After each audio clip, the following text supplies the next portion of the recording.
Challo, kaisa sharmana aaja nach ke dikha de, ha meri hole aaja pari da gira de, ha meri yakkiyon se yakkiyan mila de, ha tu na nakhre dikha. Wanna be my Chammak Challo, wanna be my Chammak Challo, wanna be my Chammak Challo, wanna be my Chammak Challo.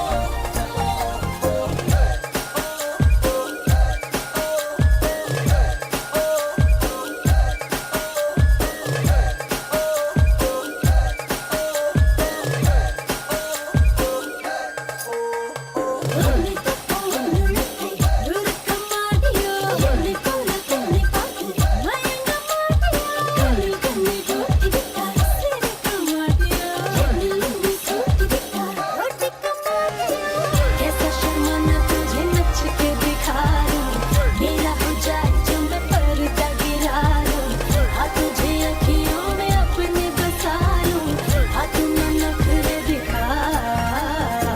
Wanna be my Chammak Challo, wanna be my Chammak Challo, wanna be my Chammak Challo, wanna be my Chammak Challo,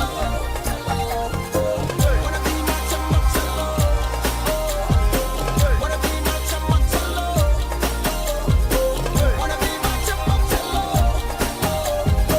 wanna be my Chammak Challo.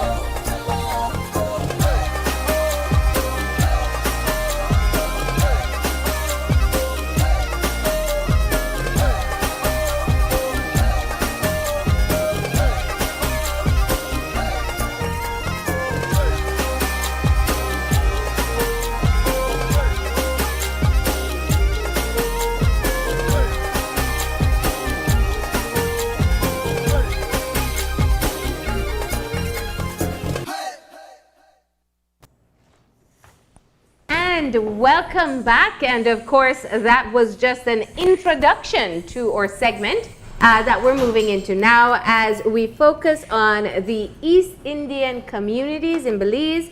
And we have with us on set the president of the Corozal organization of the East Indian Council, Sylvia Gilharry Perez, and we have the president of the East Indian Council Southern chapter, Curette Ramclam Palacio. Good morning and welcome. Namaste. Thank you.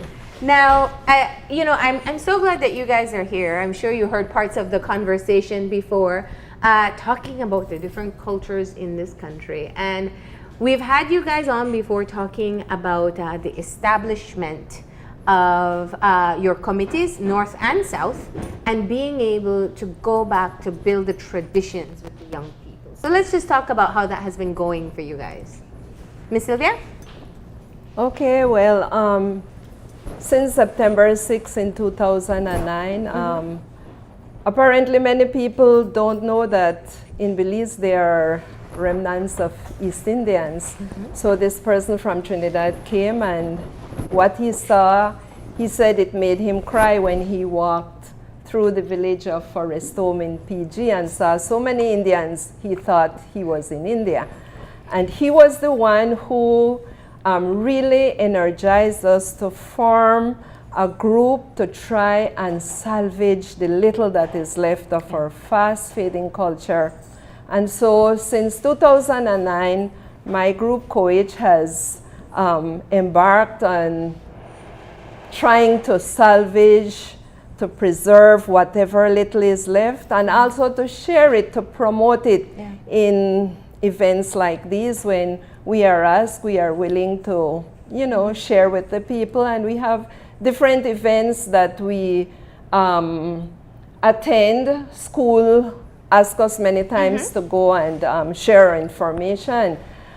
We find it's a bit challenging, however, to deal with, because everything needs resource, and the manpower is minimal. People have their jobs, they are not paid for doing all these extra things beside their work. So it is a challenge, and I have not given up. I still try the best I can.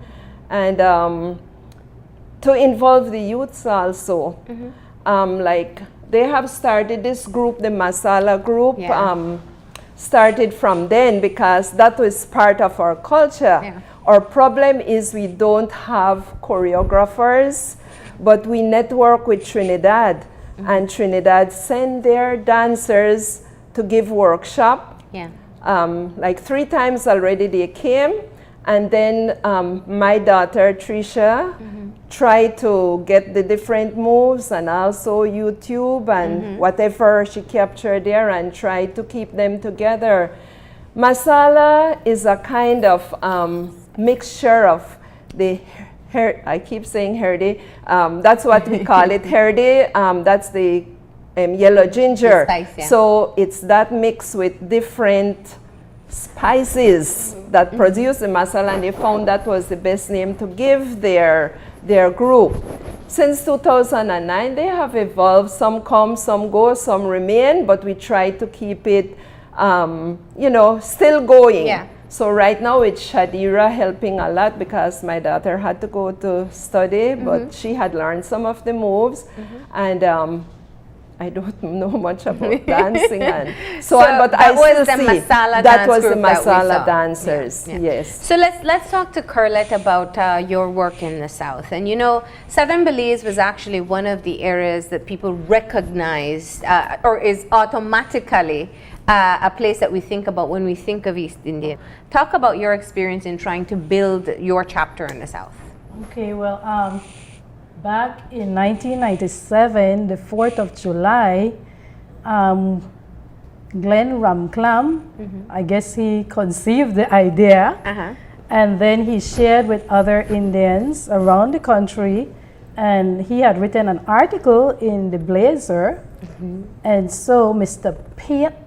Gabriel Pate, Miss Kathleen Flowers, Mr. Emmanuel, who is now deceased, I don't remember his first name, and Miss Nora Collins, I think, and Miss Kathleen. Excuse me, ladies or people out there, if I'm saying the wrong names, but I'm just saying what I remember. And they're the ones who started the East Indian Council of Belize. So I have been involved with the East Indian Council for about 12 years. Presently, I am the president of the Southern chapter. Yeah. And like what Miss Sylvia said, it's a challenge, but we love what we're doing. We love our culture. Yeah. And right now we have like the Yellow Ginger Festival.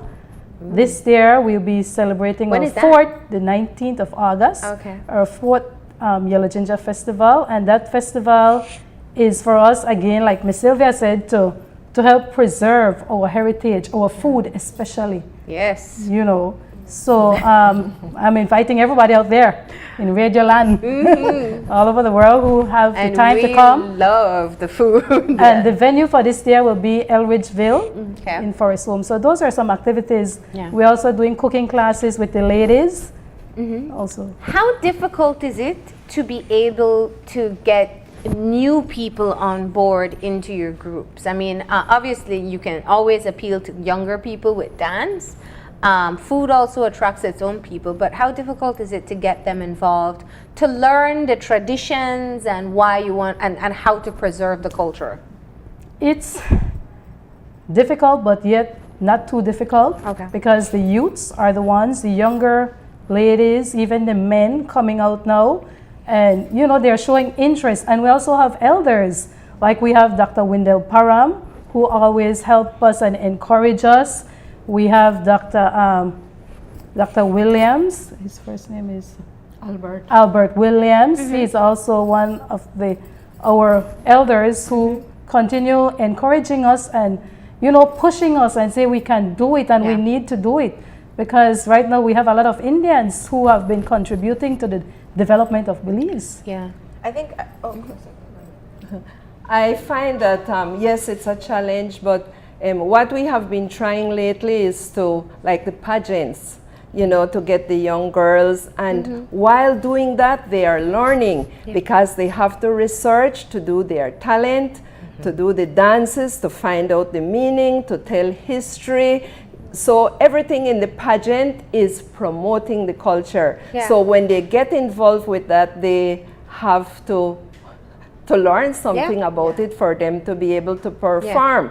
And then they also begin to network with other people in Belize, Indian people, to get information. So in other words, it's a kind of research they also do for that. And lately what we have been trying since last year is campfire meetings. And we would try to schedule it during moonlight night. And we go to different villages. And also it's cultural, so we get them involved in skit. Okay, you tell the story of how we came, or something involved in cooking. So I find in activities, we have to find the activities that we will appeal to them. Them, and will also get them on board, and it becomes a learning process for them also. And I'm really glad that you mentioned that, because I think an important part of the conversation is the awareness of the different aspects of the culture, because I think what we fail to do in Belize is integrate all the cultures and embrace them as our own. I think it's just as much as our duty as an East Indian's duty to promote that culture and to make sure that it doesn't fade away. How do you translate that to a Creole person, or to a Garifuna person, or to any other Belizean? You want to go first? It doesn't matter. But to be truthful, we are a melting pot. I have Creole in me.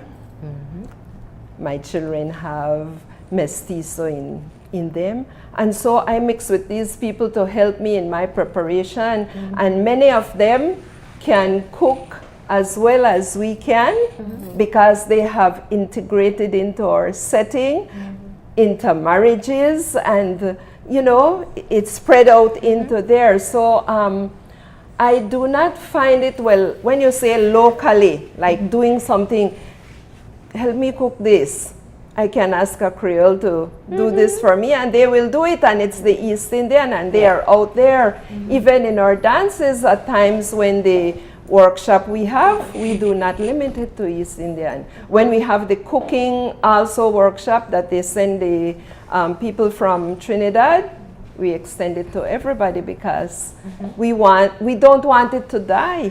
And because of this intermarriages, sometimes the husband will want their Indian food, and if they don't know to cook it, it's the way to a man's heart is through the belly. So, so these are the little, I don't find that there is a kind of too much of a barrier. Okay. Once we get them into it and invite them. Let's talk about some of the other initiatives that you have ongoing. I know that you recently returned from a world conference with East Indian leaders, but and I want us to talk about that in just a few. But Curette, I also know it's in Forest Home. There's an East Indian museum, or a display that one can go and see. Yes. I have no idea it was there, until I was there working on another project. And I think that perhaps if more people know, they'll be able to go and visit. Talk to us about that initiative. Okay, the museum in Forest Home is owned by Miss Lucita Coleman Tillich, and her mom was a midwife, and after she passed away, I guess she was motivated to do that. Yeah. So that's her initiative, her private. And it's showcasing what aspects of the culture? Well, I know her mom, like I said before, was a midwife, and so she would have her mother's stuff on display, like the herbal medicine, some of the clothing they used to use, and implements we used to use. Yeah, very interesting. Yeah. And let's talk about yellow ginger. Okay, yellow ginger. You have to be very. It's interesting once again when we talk about the big rave everybody has over turmeric and all the health factors and benefits. And this is, turmeric is, for people who don't know, is the yellow ginger that you guys have been cooking with for years. Yeah, that's our takari. Exactly. Yeah. So, okay, well, for me, I guess I was very fortunate to know my great-grandma. I knew my grandfather's mother. And from a child growing up, I was always interested in food. I used to help her in her garden with her eggplant, with her cabbage, with her string beans, all these things, you know. That's how I learned that you put ashes around the plant so the ants, and you don't have to put it too close, so the ants don't come and eat up the plants, you know. And growing up, we had that all over the yard, the yellow ginger. And we would just go harvest the yellow ginger. That's when the leaves are dried up. Then you go harvest the yellow ginger, and then we boil it and put it out to dry. And then we keep the sticks for years, like 2 years, 3 years, 4 years. The yellow ginger, the turmeric sticks are still good. And we would make our masala on the siloti. That's the rubbing stone. So we'd use those dry sticks and beat it on the stone with our onions, our cumin, our black pepper, our different green leaves like culantro, cilantro. And we make our masala, all right? And that's how we used to cook. So our hands, like people would say, oh, your hands are so yellow. I think your bellies are yellow. But it was something that we had to do almost on a daily basis. Because the culture. Yes, and it's part of our culture, and that's what we eat. Yeah. And now people are using the powder. I know, I use a powder. Yeah, the modern it's people, huge. like the jeera, which is the cominos, the cumin. We used to have the seeds, and that's what we use. We would just parch it and then, you know, make the powder. So, and you do that while you're cooking. So to me, like, we shortcut all our cooking methods. And what's it like for you, Miss Sylvia, to know that this I mean, it seems simple, but I would imagine because it's been such an integral part of your culture, it feels good that other people are now recognizing what you've known for a long time. Yes. Well, we call it Hair Day. Sorry, we call it Hair Day. Yellow And ginger. Hair Day is the Hindi. But is it the yellow ginger or the powder? It's or any form? Any form. Hair Day. Okay. Okay. I feel good, I say, because I think it's in India that has the least amount of Alzheimer. They claim that it's because of the eating of the yellow ginger or turmeric or whatever. And not only for food, we also used to use it for medicinal purposes. Like anytime we get any bruise, we play baseball and we get a bruise black and blue, my mommy already doctoring up, they just crush the paste and they put it there. And if you're in an accident and they feel that you have some internal bruise, well, they give you to drink. So for outside and also for inside. So for all these years, I feel good that we have been using it without, you know. Ahead of the trend. Yes. That and, well, coconut oil is everybody. Also, and for we never used to cook without coconut oil, and we never used to buy shop grease or shop oil. It's the coconut oil we use for our hair and for our skin, so it was also cosmetic for us. I still use the coconut oil. Yeah, I use coconut oil. Yeah, no, I mean this is what we're going back to now. So let's talk about the World Leaders Conference you just came back from. Yeah. Okay, this had been in planning for over a year, and it was organized by the Indian Diaspora Council, the International, and they wanted to meet several different parts of the world had, but for the Caribbean, it was in Trinidad.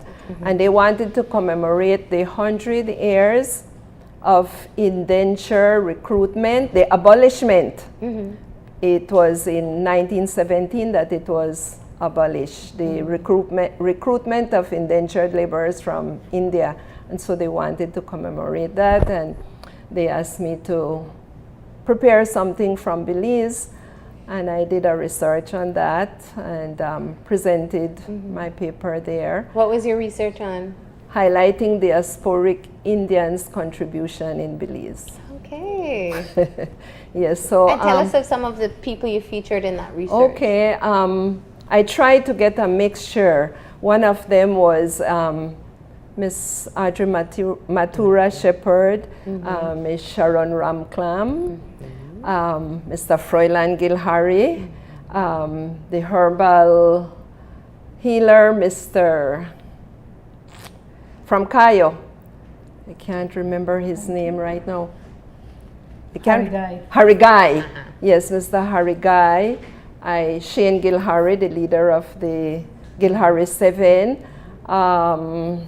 I did 10 of them. Yeah. But these people even brought new knowledge to me, you know, finding out about their history and what all they have done for us. It would be interesting because can you identify some of the traditions in overall Belizean culture that's very much so East Indian? Because as a teacher, I know of the importance of the contribution of the indentured laborers, how they were across the Caribbean, and they're very much so Caribbean. It's a part of our history. So, are there any specific traditions in our country that you can see that is directly tied to East Indian culture? When you're saying that, is it referring to a specific group? No, something that's widespread in the country like now. for instance, in Belize, we all eat rice and beans, or we all eat chimole, or we all do, we all speak Creole. Is there anything specific that we can tie to specific East Indian culture? We have the cahoon cabbage. I think everybody eat that now. My favorite. Because even in Belize City, we have people say, please send us some cahoon cabbage, and they cook it up there and do fundraisers, which it is and was a ceremonial food for us. Right, and that's what I'm getting to, the history of that, the integration of that. It was ceremonial? Cahoon cabbage was ceremonial? Yes, and the dal roti was also ceremonial because it takes a lot of time to prepare. Yeah. Special occasions. Special occasions, these food were prepared in a different way. It was prepared for daily consumption. And well, until recently, the closest one, or the one that was most practiced, was the Europe and the Husemise. It's not being done, but I recall as a little girl, I used to go for the preparation. It took a whole week to prepare the taja, that's the house. And the men had to live there. They couldn't go home. They couldn't sleep with their spouse. They have to take off all their leatherware, footwear to go in to prepare it. But sadly, it has disappeared. But the food preparation too was a special kind of rice. We used to call it a marambat. It's a rice that is boiled in a lot of water, yet it's not sticky. It has to be done a certain way. It's fluffy, and you drain out all the starch from it. So that was the rice that was used. The dal was we refer to dal as the split peas. Yeah. And then the goat had to be washed down with rum. And with rum? Yes. And then they used to do something they call manish water, that they make it from the testicle. Yes, from that. And the dinner was taken to the graveyard also. The first part of it was taken to the graveyard. So this practice doesn't take place at all anymore? I can't recall going to any or being invited to any for the last few years. That's interesting. Well, these are some of the things that we're working on. Right. Even if it's done just as a showcase. Yes, you know, yes. From what you're explaining in terms of the course of tradition that goes through it and the specific steps, it's very reminiscent of the Tugu from the Garifuna, although I don't know if there's a spiritual call in the same way. For example, I found out last year after some researches that the Husemise originally was done in commemoration of two kings, princes, Hassan and Hussein. However, the ones that we do in Belize, we refer to them as Cain and Abel fighting. So it has taken on a Christian flavor. It just got down through the years, interpreted a different way, and it has changed to that. And the Taj that they built for the two princes, and same thing, it were two brothers fighting for possession from their fathers. And that house was this house now that we use and we call the Taj, or the Husemise house. Christianized, it's referred to as the Ark of the Covenant, where the 10 Commandments. So Christianity has, paved its way into it. And even that name, though, Husemise, It sounds like Creole. I'm sure there's a different definition there. They chant that when they are fighting, Hussein. And I think it should have been Hassan Hussein, Hassan Hussein. Yes, it just changed over And then, of into course, that. Fascinating. That's testament to the Caribbean integration and the Creole and the patois, how Yeah. it sounds very much so Creole. Yeah. Yes.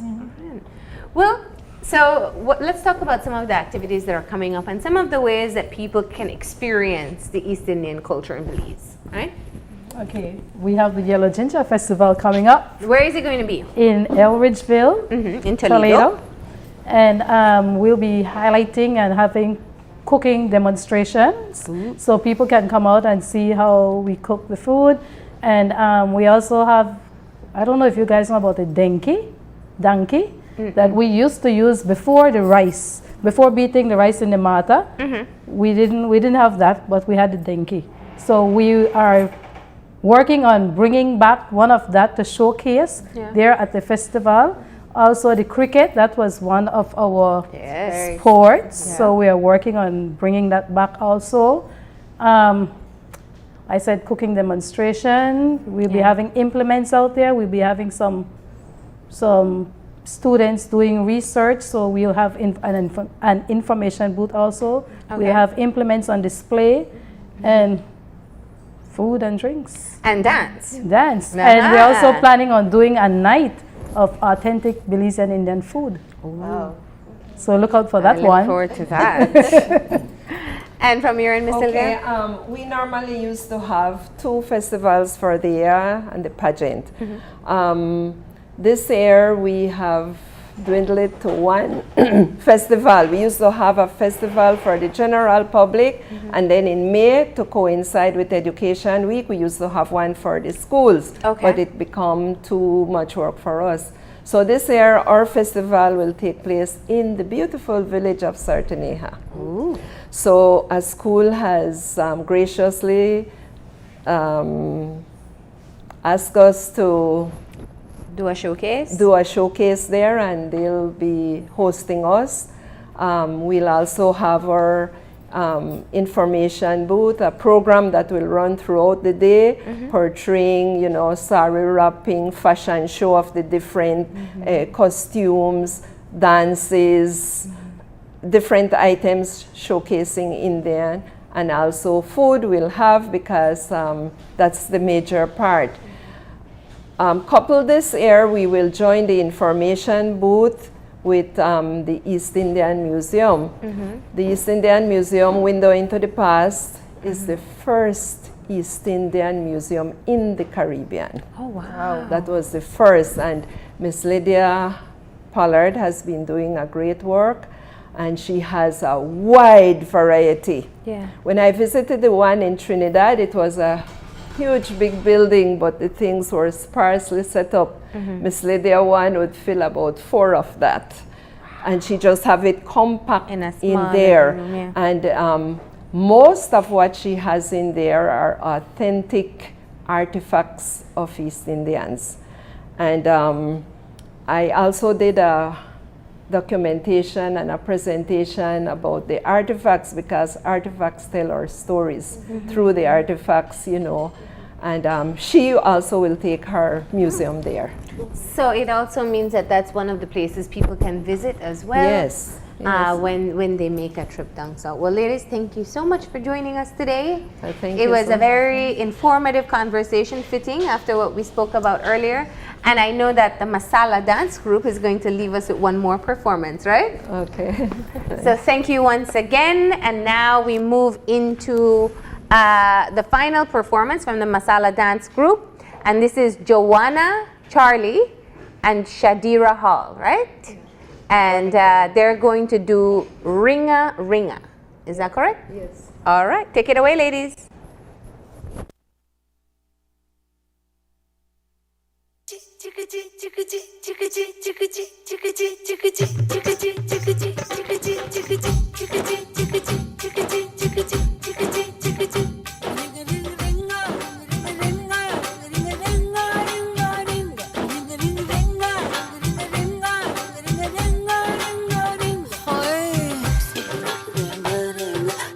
Hoy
जो उसके